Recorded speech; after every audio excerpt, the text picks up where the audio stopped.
Are you ready to retire? Are you so close you can taste it, but maybe you're just not quite there yet? Do you know when you will be ready to retire? Or are you kind of simply just going to go with your gut?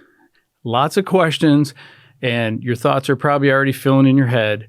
Follow me into this video and I'll try to help you sort through all that noise, be able to recognize when you are ready, and most importantly, try to give you the confidence to officially make the last day of your career the first day of your retirement. Let's go.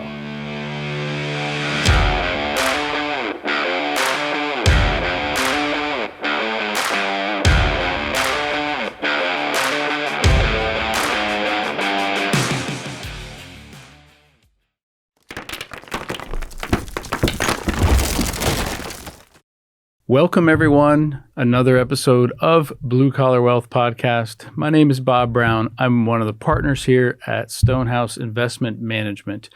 Here at Stonehouse, we help clients along their wealth building journey, you could say. But when it comes to retirement topics, this is where we spend a ton of our time. You just can't spend too much time with someone who's making such a big decision, right? At least that's our philosophy here. It's usually one shot. It's one opportunity, and now I'm sounding like a bad version of Eminem, but you get my point, right? Let's help you get it right.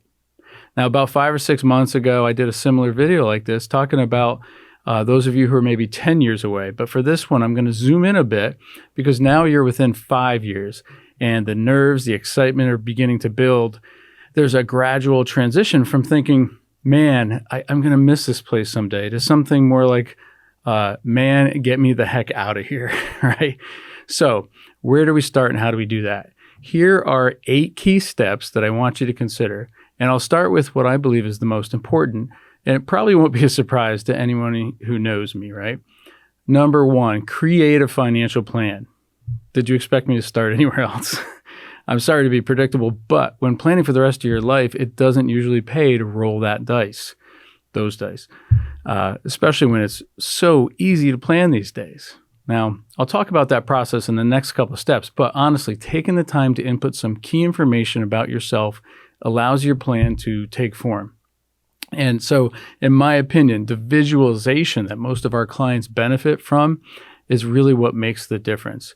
Actually seeing your financial world mapped out on the screen not only helps you understand where you are today, but then allowing us to run some different scenarios really lets you understand how each variable affects your plan. Maybe you don't like what you see, right? So you work 2 more years. What does that look like? Maybe you want to front load the first 5 years of retirement to allow for extra traveling while you still have excellent health. So what does that look like? Whatever you want to throw at the plan and how it affects your future, right? Why wouldn't you want to see that? So that's why I recommend it as the very first step, because all other items flow from there. Number 2, list your assets. So this is how you begin putting that plan together, right? You want to gather all information about any asset you have. Now that includes a broad list of potential things here. Just here's a couple of common ones, right? Retirement accounts like 401ks, 403bs, IRAs, just to name a few. Your savings, your money markets, checking accounts, brokerage accounts, your pensions. You might be eligible for a monthly cash flow or a lump sum from your current pension or even a former employer from which you were vested in the past.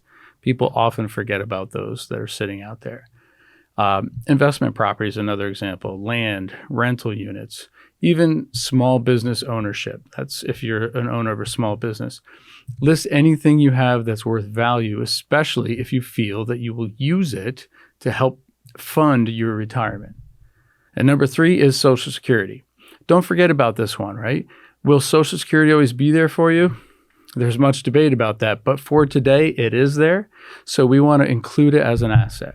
If you don't know what your values are, or if you've never logged into your account before, please go to www.ssa.gov to do so. It's pretty easy to do, and there you'll find all your own information along with projections depending on when you decide to begin taking your payments. Zoom in on your spending. A plan only works if you have a handle on how much you need to spend. What are your expenses today, and how will they look differently in retirement? Will you spend less or more? And on what? If you have no idea, well, that's concerning. But a super simplistic cheat sheet, if you will, would be the following. Look at your tax return from last year. Take your household income minus what you paid in taxes. That's your take-home pay, roughly. Now, look at your checking and savings accounts for that whole calendar year, the same as your tax return. What was the balance on January 1st versus December 31st? If it stayed the same, then you're spending all of your take-home pay. And so that amount becomes your annual expenses. If it went up noticeably, then subtract that amount from your take-home pay since you didn't spend it, and that lower amount is your annual expenses. Congratulations to you. But vice versa, if your checking and savings balances went down last year, then add that amount to your take-home pay for your annual expenses. If that last one describes you, it means you're overspending relative to your income. So please be careful. You're already in a dangerous place. Number 5, dial down your aggression. As I've often said, retirement is not a destination. It's an inflection point. It's a moment in time. The first day of retirement does not mean that you'll take all your money and tuck it under the mattress. However, leading up to that day, you may have had fairly aggressive portfolio, right? Are you sure you still want to be at that level of risk? Now that you're no longer working, it's likely the perfect time to review and assess this part of your life and adjust it accordingly. Pay down your debt. Number 6. Now, you don't have to eliminate all the debt from your life, but having a very manageable amount of it can put more control and more flexibility into your life. That's a good thing. So make sure you eliminate bad debts like carrying credit cards, and be sure that the debt you still have makes sense for a person on a consistent, steady income stream. Remember, life throws us curveballs. You will for sure want to be able to adjust when those curveballs come at you, right? Carrying a heavy amount of debt on your back does not make you a very nimble person. Number 7, healthcare planning. Hate the topic, but we got to do it, right? Evaluate your healthcare needs and options for retirement. If you're retiring well before age 65, you need to really pay attention to your healthcare coverage up to when you'll use Medicare. Make sure you're properly covered and that you have an idea of what it will cost. I'll add that for some of you, you should be paying attention to something called IRMA, which stands for Income-Related Monthly Adjustment Amount. This is a surcharge that people with income above a certain amount must pay in addition to their Medicare Part B and Part D premiums.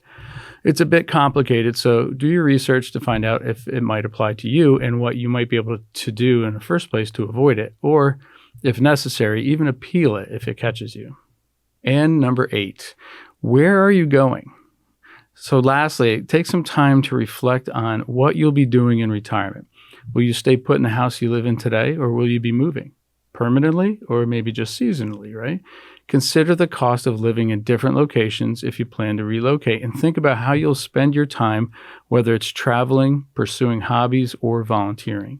Remember, all of these things need to be worked into your estimated annual expenses. It's kind of a fancier way of just saying your budget. Now, in summary, I'm not suggesting you live under a rock or lock yourself up in your house to avoid spending anything, right? It's quite the opposite. The world can be your oyster, but it has a price. Make sure you can afford all of those things you want. And how do you best do that? And again, going back to my number 1 list, create a financial plan. Trust me, it's not nearly as difficult as you're thinking it is. One of our planners can have you up and running in a very short time and with a very little bit of information from you and time commitment from you. In fact, we offer a free Future You to interested folks like yourself. You can fill out our simple form and we'll reach out to you so you can see how your plan is taking form. And that link, I think, is available in this video link. So if you're interested, get started today and hit that link. In the meantime, I'll wrap up by sharing a quick comment that I remember my dad saying. He used to say, I always have to have a light at the end of the tunnel. He always wanted something to look forward to or that he was shooting for. Otherwise, he could kind of get lost and bored and distracted, right? So I hope this list I just gave you helps you keep focused on that light. These are general guidelines. Just keep that in mind. So if you'd like a personalized, fun way to approach this planning without intimidation factors or anything like that, our Stonehouse team is only a click or a phone call away. So hope this was helpful. I'll catch you on the next one.